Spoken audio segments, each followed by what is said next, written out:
लग्नाला 2 वर्ष झाली आहेत. आता सगळ्यांचा एकच प्रश्न असतो, मॅडम सगळे विचारतात गुड न्यूज कधी, किंवा मॅडम मला माझं करिअर करायचंय पण बाळाचा पण विचार येतो. मग मनात शंका येते, अरे उशीर तर होणार नाही ना. हा प्रश्न आज अहिल्यानगर मधल्या अनेक मुली मला विचारतात. डॉक्टर, बाळासाठी बेस्ट वय कोणतं? हा प्रश्न साधा वाटतो, पण उत्तर प्रत्येक स्त्रीसाठी नक्कीच वेगळं असतं. समाजाचं दडपण, करिअर, आरोग्य, आर्थिक स्थिरता सगळं काही महत्वाचं आहे हे मी मान्य करते, पण शरीराचं विज्ञानही तितकंच महत्वाचं आहे. वैद्यकीय दृष्टिकोनातून जर आपण पाहिलं ना, तर 20 ते 30 वयाच्या दरम्यान स्त्रीची प्रजनन क्षमता उत्तम असते, पण 30 नंतर आहे ना ती हळूहळू कमी होऊ लागते. 35 नंतर तर आणखीच कमी होते आणि त्यात गुंतागुंतही वाढते. याचा अर्थ असा नाही की 30 नंतर बाळ राहणार नाही, नक्कीच राहणार, पण त्यासाठी आपल्याला व्यवस्थित प्लॅनिंग, काही आवश्यक त्या तपासण्याही गरजेच्या होऊन जातात. जर बाळाचा विचार करत असाल ना, तर लग्नानंतर आम्ही असं तर नाही म्हणत की लगेच घाई करा, प्रेग्नन्सी राहण्यासाठी ट्राय करा, पण आमचा हाही सल्ला असतो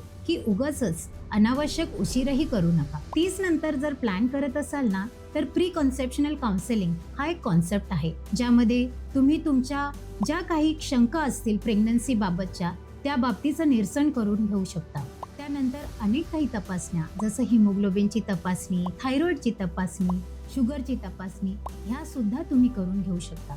आणि पाळी जर अनियमित असेल ना, तर त्याकडे तर नक्कीच दुर्लक्ष करू नका, कारण प्रेग्नन्सी न राहण्याचं हे एक फार मोठं कारण असू शकतं.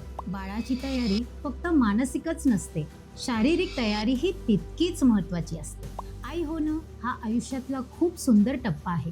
तो योग्य वेळी आणि योग्य तयारीने जर अनुभवला तर प्रवास सुरक्षित आणि आनंददायी नक्कीच होतो. अहिल्यानगर मधील अनेक जोडप्यांनी योग्य मार्गदर्शनामुळे आत्मविश्वासाने हे मातृत्व स्वीकारलं आहे. तुम्ही बाळाचा जर विचार करत असाल तर मनात शंका ठेवू नका. योग्य वेळी योग्य तपासण्या आणि योग्य सल्ला हेच सुरक्षित मातृत्वाचं गुपित आहे.